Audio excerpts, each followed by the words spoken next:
Another UFC in the books, another Bellator in the books, and let's look back at the fights. That's basically what we're here to do today. One quick thing, and very quick thing. On the Eileen Perez stuff, like her twerking and having her, I'm assuming that was her coach, give her ass a slap. There are people deeply offended by it. There are people defending it and comparing it to like the Derek Lewis "my balls is hot" gimmick. Here's my thing. What your view on it is your business. Go ahead. Think negatively, positively, neutrally about it. Go ahead. But the one thing I will say is that a gender thing is trying to be made by some of the defenders, and I don't think that's the case. Because, here's the thing. Derek Lewis dropping his pants and, the balls is hot thing. Well, to be clear, wearing, considerable clothing underneath. Rash guard, I imagine, the cup and so on. It's not like he went not like his balls were out on TV. And it's not like Perez did anything like that either. But there is a slight difference when you're literally involving like your team in the act, like the slap in the butt and so on. I don't know. I'm not a fan of Eileen Perez, but it's honestly not about the twerking. It's about just not thinking she's very good. And also on top of that, not really enjoying the I don't want to call it arrogance because, well, I mean it is arrogance. That is the right word. But fighters with arrogance and delusions of grandeur, par for the course. So can't really complain about that. But there is a oversell to her. We'll talk more about it when we get to that fight. But let's talk about Bellator 301 first here. Yaroslav Amosov losing his belt to Jason Jackson. Surprising. Obviously, I picked Amosov. But Jackson came out there. He looked really, really, really, really good. That's really all I can say. Ended up finishing him off with a double shot to both temples. Hook, boom, pound, boom, done. There you go. Jackson just looked really, really good. He looked physically imposing. His pressure was on point. His boxing looked sharp. His ability to go for takedowns. And most importantly, stop takedowns. Because Amosov was 0 for 11 at one point on takedowns. I think actually it got worse because I think he shot for 2 or 3 more takedowns after that. He shut Amosov's wrestling down. Made Amosov basically into just a kickboxer. I missed the first round of this fight because of technical issues. So if something cool happened there, I'm not going to talk about it because I really couldn't. I couldn't summon up the urge to go back and watch it because I like Amosov, and also there is the whole war in Ukraine, and regardless of your views on it, it's hard not to feel a little something something for a Ukrainian fighter who went back, fought for his country, and is now back in the cage. That adds a complexion, a layer, an emotional element to this fight that is not normal. Where do you go from here? I don't know. The problem with all the Bellator fighters is I don't know where we I don't know where we go. I don't know what's going to happen with the roster, the assets, and how everything's going to play out. So there's not really much to talk about other than Jason Jackson. Big applause. You did an amazing job there. You've got yourself a Bellator title, even if you may. I have no idea if you're going to defend it. But you went out there and you beat the best welterweight outside of the UFC and put yourself on a short list to be that guy. There's, of course, the problem that he has a bunch of losses. So it doesn't feel like he necessarily has specifically that role. But the man has a pretty impressive resume, pretty impressive physical gifts. Went out there with composure and delivered. So, great performance. Sergio Perez, patchy mix. First round was kind of what I expected. The problem here for Pettis is just what it always is. Sergio Pettis is a great technician, a pretty solid game planner, like a man who, usually speaking, has some ideas about what the opponent can do and has found some gaps in his game to knock the wedges in, usually the jab, if we're being honest, and slowly take it apart and do your thing. But he's a guy who probably is the size of flyweight, who never really could seemingly sort that weight cut out, fighting at bantamweight, which is a very athletic, very powerful division. So he's a little bit small. Okay. And on top of that, he's also just not that athletic. Like, it's kind of weird because he's the lesser athletic brother in this duo. You know how we have the brother duos in MMA, and there's like almost always one brother who is just missing something, whether it's physical ability, discipline. In the case of a Jason Guida, um, uh, or Dan Lozon would be another example of that. Pettis, Sergio Pettis is just the lower level athlete than his brother, and you got a bigger guy, a fantastic athlete, a dynamic fighter in front of you, and it kind of went as I expected. In the end, we ended up with a rear. It was a rear naked choke, right? There were so many submissions. This one, yeah, it was a rear naked choke. Second round rear naked choke.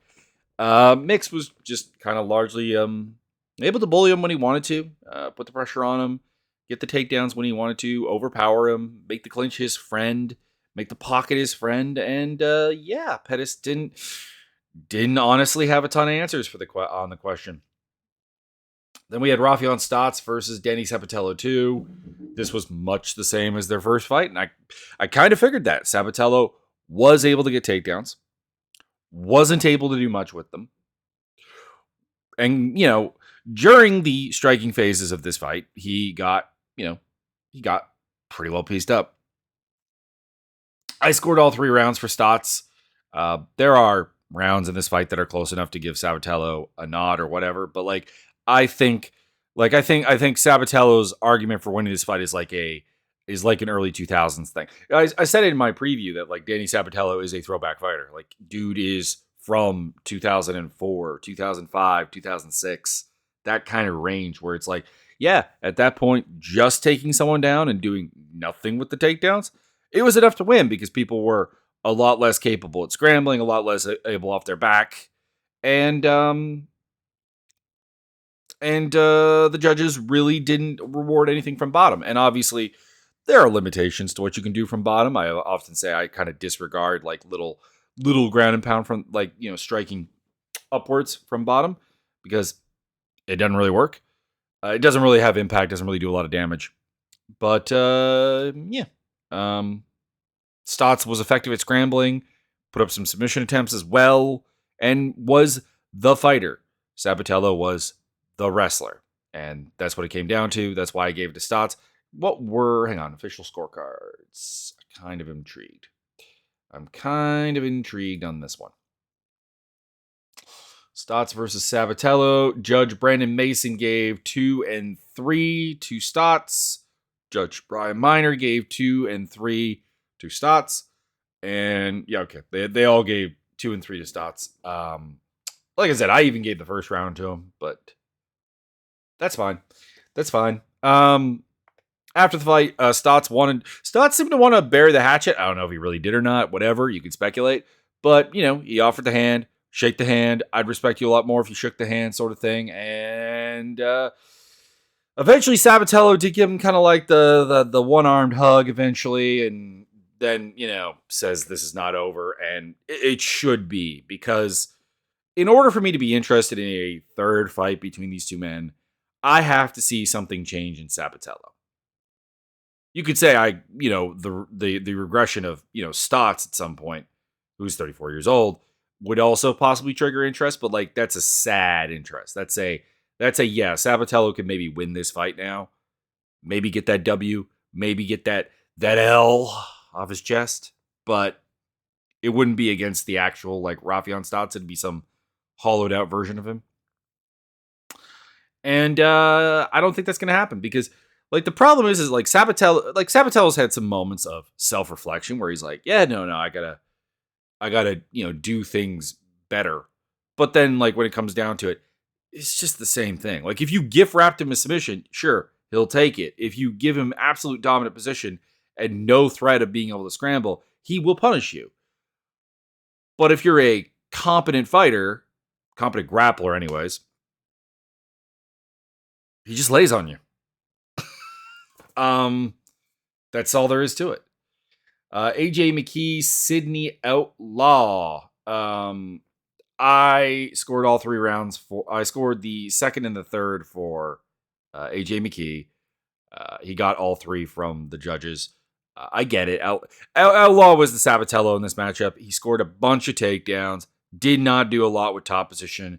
Got bloodied up. McKee was the active participant, the damaging participant, the scrambler. I just thought that the first round saw Outlaw just kind of hold way too much top control and not a lot from McKee. Like, I think that's the key is that in round 1, McKee wasn't accepting position. He was trying to get up, trying to get scrambles, but like there was no offense going on. It wasn't until the second round that he sort of just started actually pounding him, like, forcing him some scrambles, going for the back, looking for the rear naked choke, busted him open with elbows, Travis Brown style.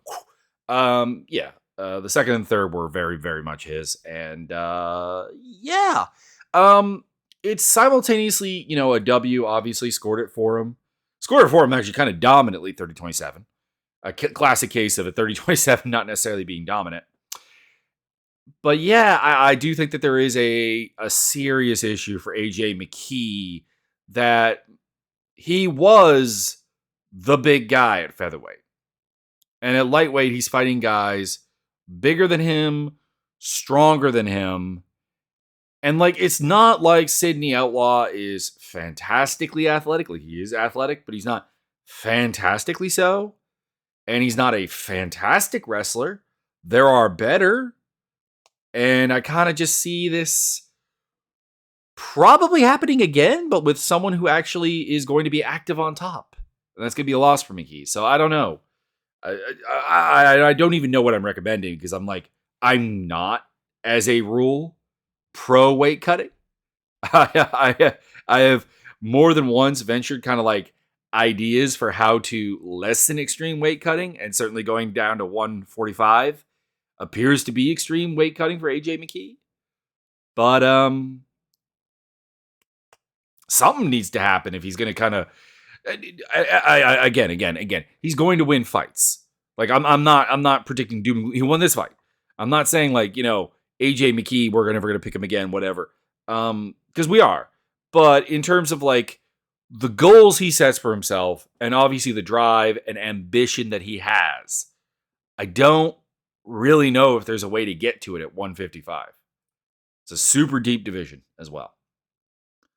Patricky Pitbull versus Alexander Schlebley. Schlebley just diced him up for 5 rounds.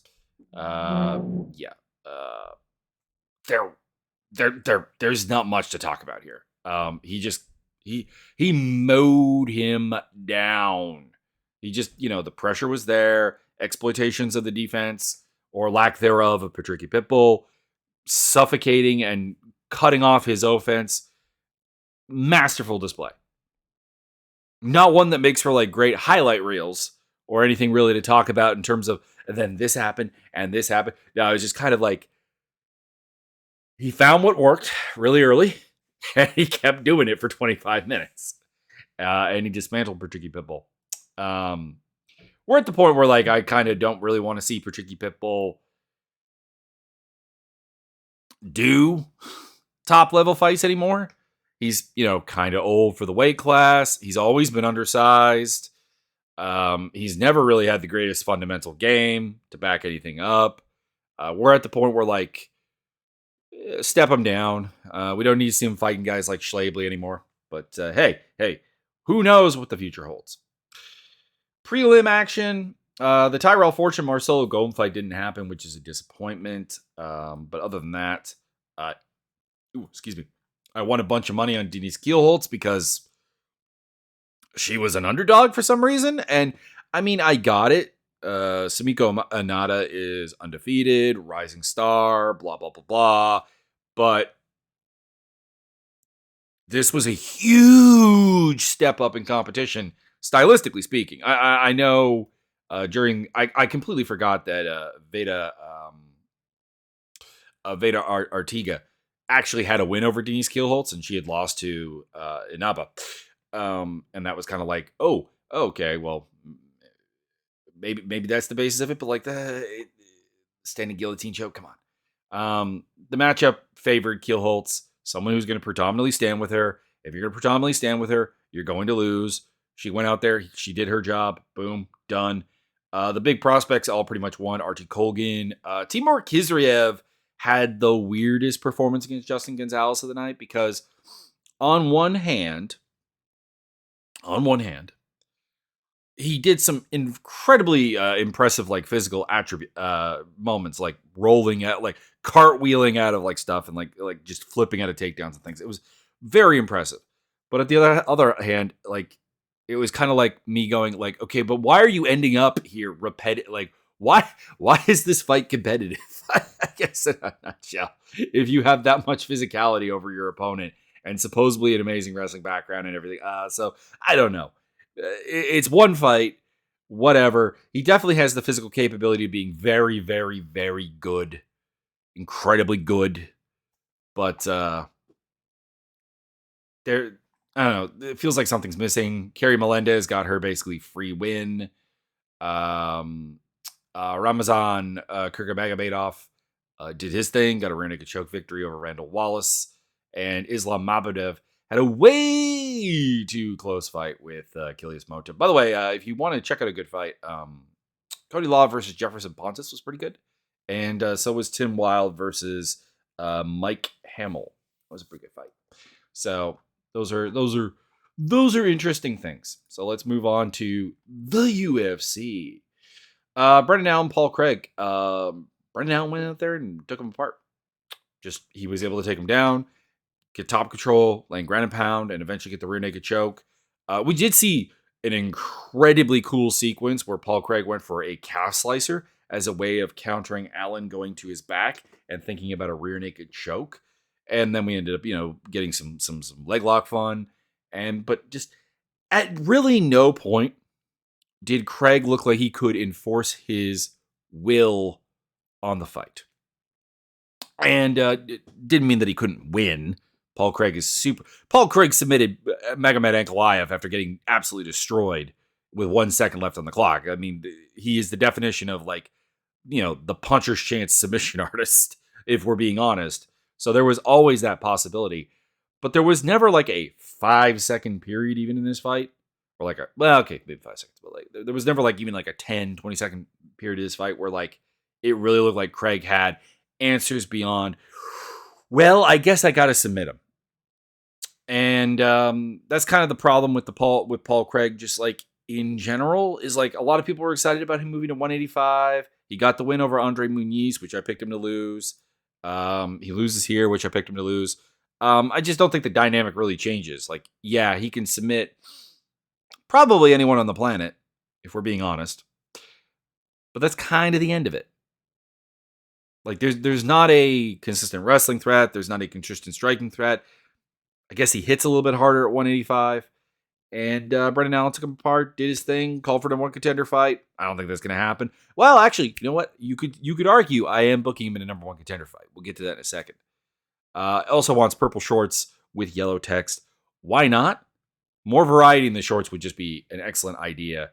But we know the UFC is allergic to fun when it comes to pageantry and making fighters stand out and do their thing. Anyways, opponents. Allen versus Chimaev. This could be a number one contender fight. I think it'd be one of those ones where I wouldn't book it as a number one contender fight. I wouldn't bill it as such. I wouldn't build it up as anything like that. But if Chimaev goes out there and destroys Allen, yeah, title shot. If Allen goes out there and submits Chimaev, I have a harder time with it because I still don't see Chimaev as a middleweight. The guy has a 2-0 record at middleweight in the UFC, but it's against Gerald Meerschaert and against a welterweight. I hope you see my problem.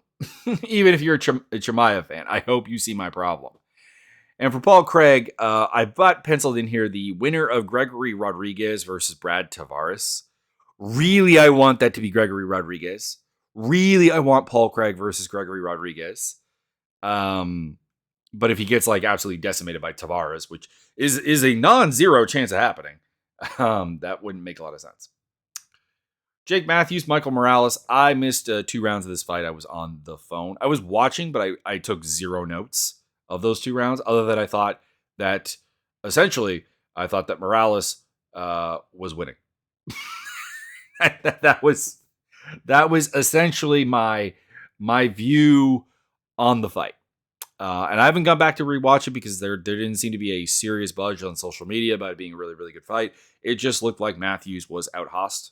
It was one of those things that, like, it's not that Morales was leagues better as a striker or whatever. Just dude is super tall, but not even super tall. Like, he's only 6 feet tall, but like 79 inches at welterweight as a reach, insane.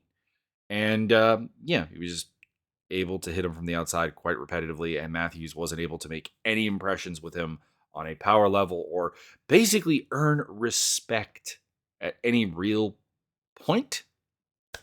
That was my take. That was my vibe. If that doesn't vibe with you, obviously I was only half paying attention to the fight. Next fight, Morales versus Carlston Harris. Now, to be clear, Carlston Harris seems like a step down from Jake Matthews. And rankings-wise, he certainly is. But with Morales, my question is okay, what if, hear me out, what if you fight a physical freak who has a little bit of that chaos to him? A little bit of that Tasmanian devil energy. And that's Carlston Harris. Big dude, very big for the weight class. Very big. Very athletic, very physical. Not very good. Like foundationally, technically, not very good. But a guy who does a little bit of crazy, a little bit of insanity to inject into the bout. I really like that idea. Jake Matthews, I have against Brian Battle, doing kind of essentially the same thing he did here, being like kind of that gatekeeper to like top 15 consideration, basically. Like he's still good enough to do that, but like seems to have very much stalled in his own development. So that's kind of his role. Jordan Leavitt, Chase Hooper, that was super fun. We had like omoplatas and stuff going on. Lots of kind of crazy submission attempts. Leavitt was largely able to get the fight to the ground and be on top sometimes. Although his first takedown was quite bad. Like simply put, Leavitt went for a takedown, ended up on bottom. Like it was not good. Hooper ended up out grappling him. We got the best version of this fight possible because I was legitimately worried that we were going to get some kind of like kickboxing match between these two. I was going to be like, oh no, this is so bad. And I'm happy. I'm really happy I went in with that idea because that allowed this to be just such a fun grappling experience for me. And I really, really enjoyed it. I thank both men. They're both having babies. Both. Chase Hooper is becoming a father. That makes me feel incredibly old. Yeah. They went out there and Hooper apparently was the better submission guy. Was that partially because Leavitt's wife is like currently literally expecting the baby, like literally expecting to go into labor? Maybe.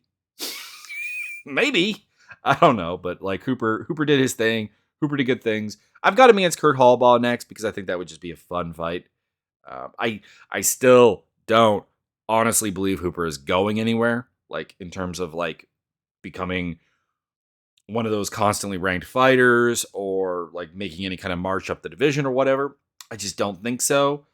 But at the same time, he's a fun scrambling guy, and you put him in there with anyone who's going to be willing to kind of grapple with him, and we should have a fun time. And Hallbaugh kind of is that. For Jordan Leavitt, I've got Charlie Campbell, who is a guy that the UFC seems very, very high on, that I don't necessarily share the hype of. Speaking of which, we're going to talk about a hype train in a moment. But it would be a fun fight. Peyton Talbot versus Nick Aguirre. Essentially, Aguirre managed to take him down in the first round. Didn't do a lot of damage, but he did get some back control. And just basically suffocates round one. Like just makes it in basically a control grappling affair. And then in the second round, he looks terrible. He looks gassed out, discouraged. I don't know what it is. The commentary thought he was tired. I hope not, because he had only done one round of grappling. I understand. Don't get me wrong. I've done 5 minutes of grappling. It can be very, very tiring. it can be very, very tiring. But you are in the UFC. So that is unacceptable if that is the case. And he did recover a little bit, but he was like pulling guard, dropping to his butt, stuff. Like it was bad. It was bad. He was getting his body pounded too by Talbot. So, thumbs up to Talbot for the body work in the second round. I like that. It was very, very, very, very good. Stuffing the takedowns, doing his thing. And Aguirre did get a takedown at the end, basically. Also, by the way, there was a moment in this second round. My usual watch party is my boy Byron. My boy Javier sometimes avoids there as well. Javier, who's still a little bit new to MMA. He's still experiencing some of like those first time moments that fans get. He had the line of the night here when Talbot was talking to the referee, and it was in one of those moments where there was a little 69 position going on. And he was like, the ref won't save you from his gooch. That was good. It was good. It gave some levity to a fight that was otherwise kind of trash. And then in the third round, Talbot ended up getting his back and ended up getting a rear naked choke. For Peyton Talbot, I hope this halts the hype train a little bit. Don't get me wrong, not that he can't be very, very good, because I think he can be. He's got athleticism, he's got creativity, he seems to love the fight. There's no moment of this fight that he seemed discouraged or out of it. And, he at the end of the day delivered a victory. But, this was against Nick Aguirre, pretty much the worst fighter you're going to ever see in the bantamweight division. And he was able to wrestle him. He was able to win a round off of him, basically off of just wrestling. There is a boatload of work to be done. And putting him on main cards, I think, is just silly. I didn't understand why this was on the main card. I know it doesn't really matter, but like you had Jonathan Pierce versus Joe Anderson Brito, a borderline ranked featherweight fight on the undercard of this fight night. You also had Oralbai and Medic on the main card, which we'll talk about in a bit. But it doesn't make any sense. To be honest, I would have also even put Eileen Perez versus Lucy Pudilova on the main card. Not because that was a particularly good fight, not because I thought that was going to be a particularly good fight. I didn't. But it was a case where like you have a division that you're trying to build up, you're trying to do something with. Like we have a women's bantamweight division. If it's ever going to get good, if it's ever going to get back to like the Ronda Rousey days where it was actually pretty solid, you have to feature it. You have to inspire. You have to create buzz. You have to present an avenue for girls of that size to actually get into MMA and do things. Because that is the thing, is that when the UFC started to have women's fights, we saw interest at the gyms. We saw interest on the regional scene go up. And eventually that raised the level of competition that was available. They have to do the same. I know like Perez and Pudilova was not a good fight. Really had no reason to be a good fight. But you got to shine that spotlight. So anyways, next for Peyton Talbot, I've got Ronnie Lawrence and Nick Aguirre. I don't want to see him again. I know he probably still has 2 fights left on his contract. They'll probably give it to him because he's cheap and whatever. And they don't really cut people. Like we throw the word cut around because like, we tend to say when someone ends up not in the UFC anymore, or they got cut. No, they usually just let them fight out their contracts and that's it. But like Aguirre shouldn't beat anyone in the UFC. Amanda Hebosh versus Luana Pinheiro. The first round was pretty cool. Pinheiro was landing some really, really awkward strikes, but like very effective. lumped up the eye, like swole the eye up of Hibosh. She had like the devil horns out the side of her forehead going on as well, where she'd gotten like goose eggs. And there was some interesting stuff in the clinch. But Pinheiro couldn't really seemingly keep it up. She kind of died off on the volume. The output after that point ended up being outlanded 87-55 in significant strikes. After being 28-14, she got outlanded 40-18 and 29-12. She just couldn't keep up. She got tired. She did get a takedown in the third round, got some top control time. It's kind of weird because, like, with Pinheiro, when she came in, it was kind of like breaking this fight down where I realized she was like 30. And 30 is not old. 30 is not done. She's got probably anywhere from 5 to 6 years left of fairly competent prime. But at the same time, there are just some holes in her game that I don't think are ever going to close, which is a problem. And she doesn't have an effective way of getting to use her actual skill set, which is that clinch grappling judo base. And as for Hibosh, oh boy. I don't know if this win did anything for Hibosh. I came out of it thinking worse of her skills because I picked her very comfortably. I'm like, she's the bigger girl. She was. She's the more powerful girl. I guess that's somewhat debatable, but I still think that's the case. And I had thought she was a much better striker. That wasn't the case because she got picked apart in the first round and just didn't seem to realize that, number one, that Pinheiro was there to just get kicked if she wanted to, and number two, Pinheiro's looping punches. You have 4 inches of reach on this woman, just like straight counter down the middle. Like, I don't understand it. It never really clicked for her, I guess. I'm assuming Hibosh will stay at 115 for the next bit, so I'm matchmaking her accordingly, which would be Angela Hill, someone not super physical, but somebody who has a decent striking game, and let's see what happens. And somebody who can keep the pace up, like, and that won't fade.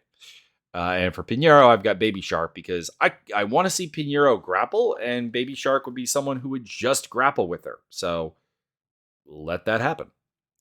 Uroš Medic versus Mitbeck, I think is what they were saying. Oralbai.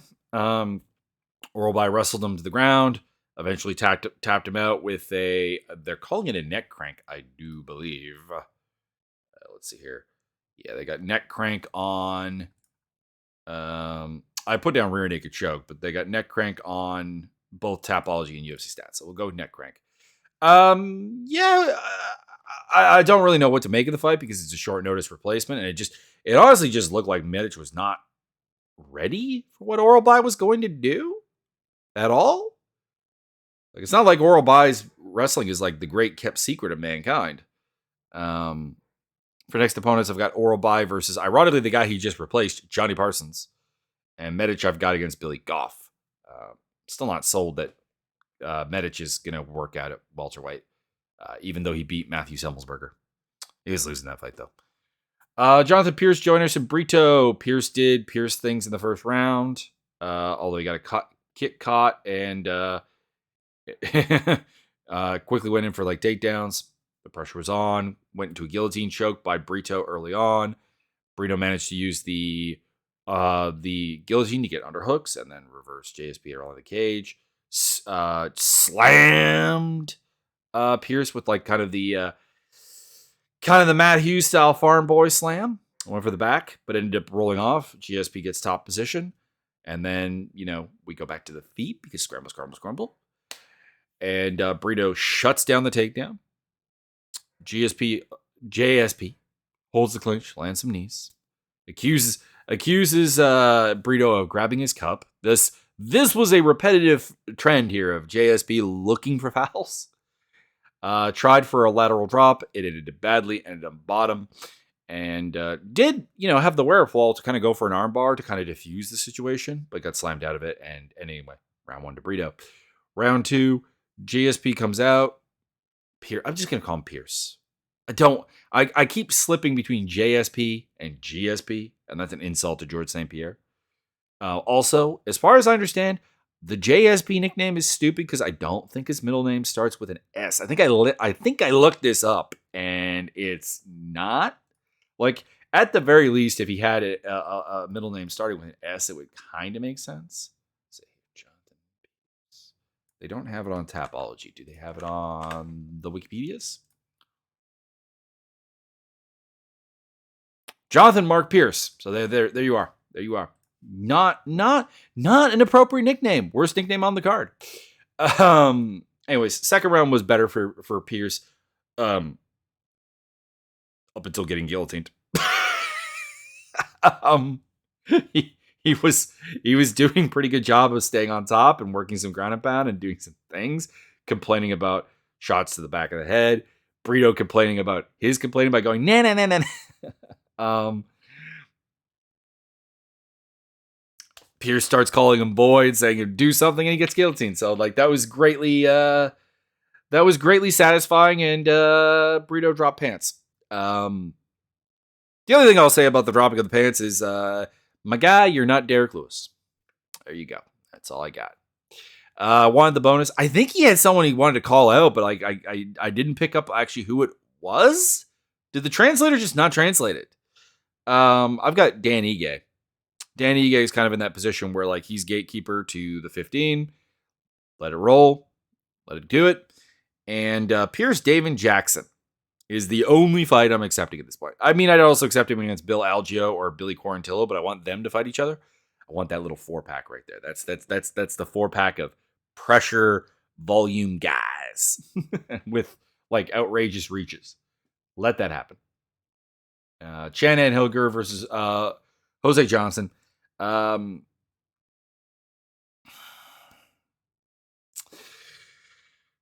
This should have been easier for Johnson, I guess, is what it comes down to. I mean, the guy is 6 inches taller, has 7.5 inches of reach over and Hellinger should have been like the thing was he kept staying in close enough that Hellinger could grab clinches and trip him down. I don't think Hellinger won a single round. I think Johnson did win every round. He had the athletic advantages. He had the scramble advantages. He had the striking advantages. I imagine he outlanded him heavily in every round. We'll consult the UFC stats on this matter. 63-26, yeah. 23-10, 13-7, 27-9. Finished him with the rear naked choke eventually. Congratulations to Jose Johnson. I underestimated him. I still find myself not excited just because there's a distinct lack of fight IQ with him that I think is still missing. There's a frame to work with. There's even a decent technical base. But I'm hoping he improves. I'm hoping that at 28 years old, he's not a final product. Next opponents, Johnson versus Arichi Lang and Ann Helliger versus Dana White Contender Series fodder. Just not athletic enough, not big enough for the division, really. He's hard stuck in that role. Christian Leroy Duncan versus Dennis Tialunin. A lot of clinching early. Round one taken basically in the clinch from Christian Leroy Duncan, which wasn't very fun, but then we got some fun stuff in the second round. Got some fun meme-ish changes. CLD having good range, working a lot of teep kicks, loves that teep kick. Ended up knocking him out with like a series of basically spam uppercuts, like uppercut, pound him out on the ground. There you go. T. Luna's not very good, but CLD is very athletic. I don't know. I've got to boost Magomedov next for Christian Leroy Duncan because if I gotta watch a boost Magomedov just kind of fall apart again, at least make it a fun fight. And Christian Leroy Duncan probably will do that. And for Tia Lunin, he's 1-4 in the UFC. That presumably means he got signed onto a second contract. Cut. Dana White Contender Series fodder. Late notice replacement standby. I'm not really interested in seeing him fight anybody. Man made Jamie Pickett look like competent, which is not a compliment. Even though he ended up winning that fight. That's the only one he's won, too. Ugh. Mick Park and Kyle Machado, that can die in a fire. Parkin got a lot of takedowns. I'm kind of interested with the actual. I'm going to break down the stats here because I'm kind of interested in what that was. Machado outlanded him heavily, 24-7, 17-9, and 35-23.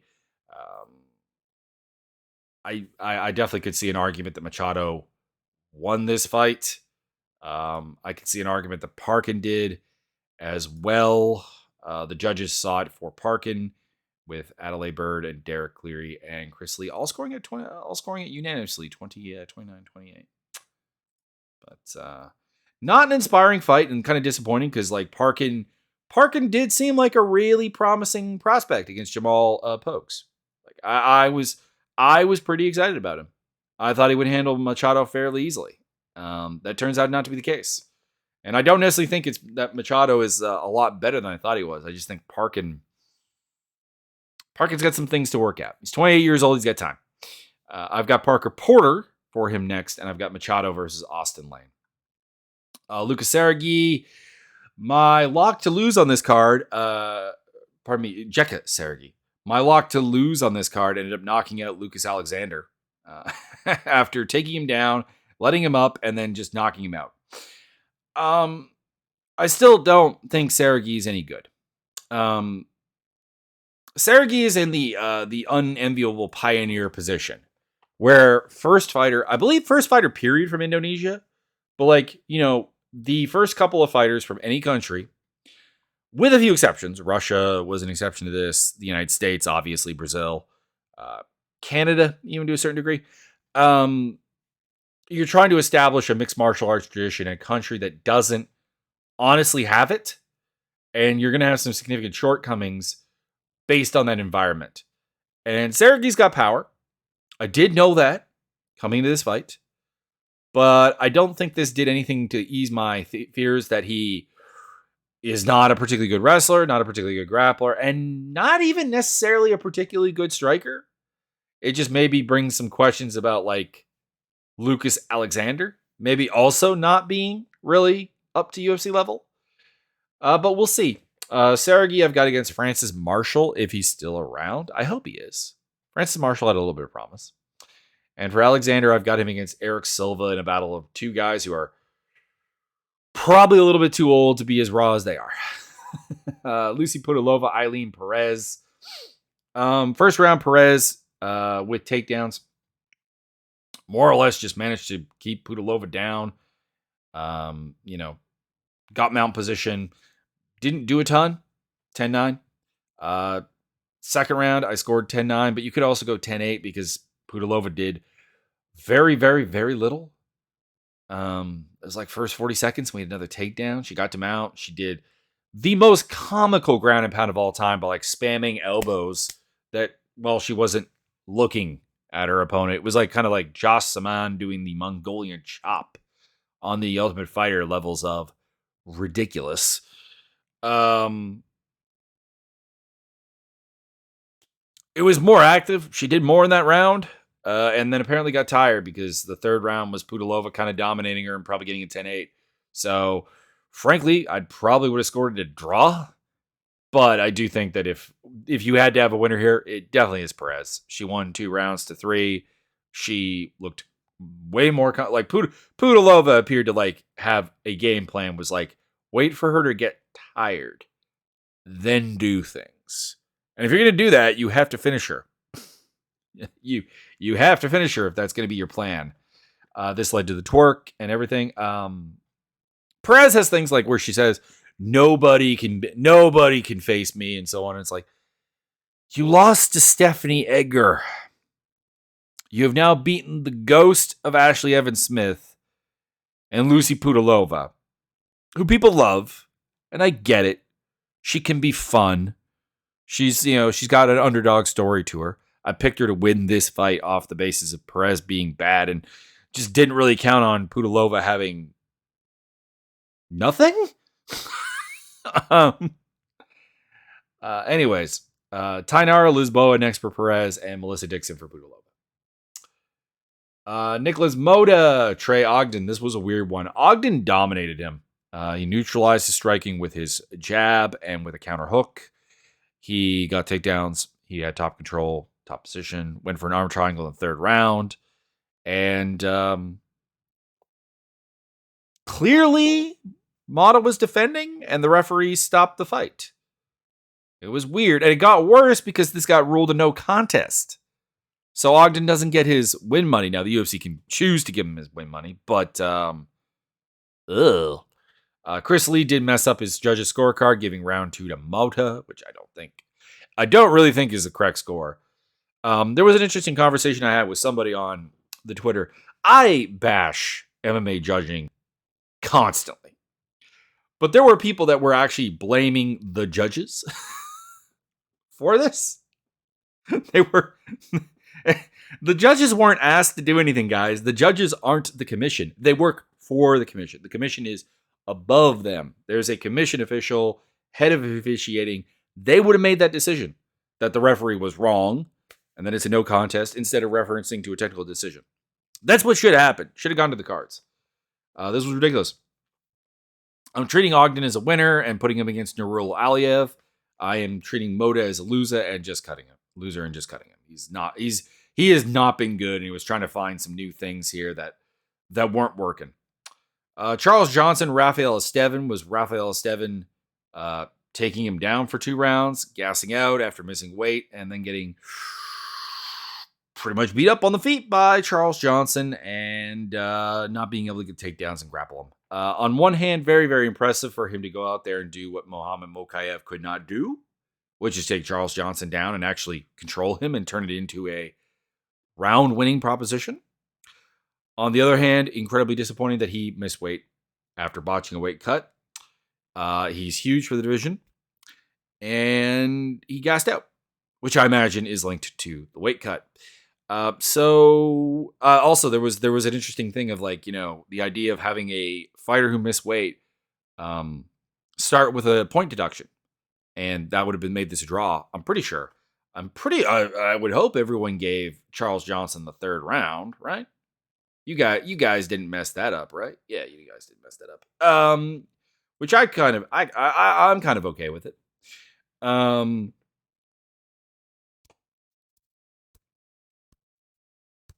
don't know. I think he needs time off to sort out his weight cut. Is he going up to 135? If he's staying at 125, he's got to show something different for what he's doing because the preparation for the raw weight cut is not there. I've got Charles Johnson against Jesus Aguilar. Aguilar has made way more noise than I thought he was going to, and Johnson would be a good test, and it's kind of where Johnson is. He's still a guy I don't really trust. So that is it. What do we got coming up this next weekend? UFC Fight Night.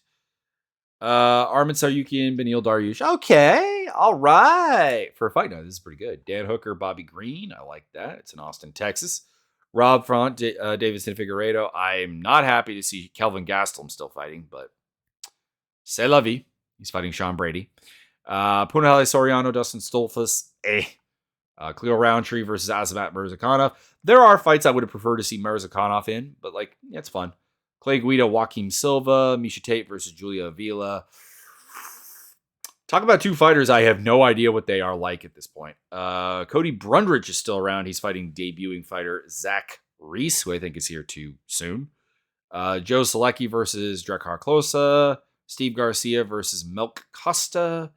Ihor Potaria versus Rodolfo Bellato. Is this who I'm thinking of? Is this who I'm thinking of? Yeah, it is. It's the guy who lost to Vitor Petrino twice. And I thought was really bad, but at the same time, he's beaten everyone not named Vitor Petrino. So there is that. And Wellington Turman versus Jared Gordon. Oh, that's a bad fight. And Jamie Lynn Horth versus Veronica Hardy. Not a bad card. Couple of fights in there I'm not looking forward to, but couple of fights I'm looking forward to. And I guess that's all you really can ask for from a fight night card. at this point in the endeavor. Yeah. So that is it. I'm not going to break down the PFL thing. Number one, I think PFL is just like sabotaging themselves, or ESPN is sabotaging. Whoever sets the price for PFL pay-per-views needs to rethink this, because it's one of those ideas that, like, yeah, okay, you have cost $50, and if it's $50 and you get 1,000 viewers, okay, it's 50 grand. Okay, but I assure you, the viewership would go up like tenfold if you just lowered that down to like 30 or $20, and it would be worth so much more money. Terrible business. Anyways, I will see you guys on Thursday for the breakdown of the upcoming UFC card. I hope you enjoyed the fights. I hope you enjoyed the breakdown, and I will see you. Oh, hang on a sec. Is this fight night actually? Okay, no, this fight night's not this week. Oh, we get nothing from the UFC this week? Nothing. All right, let me look at this PFL card and determine if I actually really want to break it down. Clay Collard for...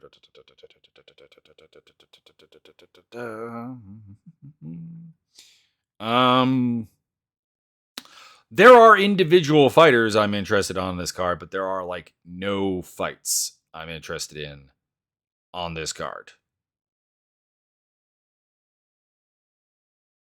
No. All right. So there may not be an episode this weekend or this week. We'll find out if something wild and wacky happens in the world of MMA. I'll talk about it. Until then, check out the links down below for more of, well, me. And yeah, most notably Discord Fight Simulator. Go. Join the Discord. And I will see you guys next time.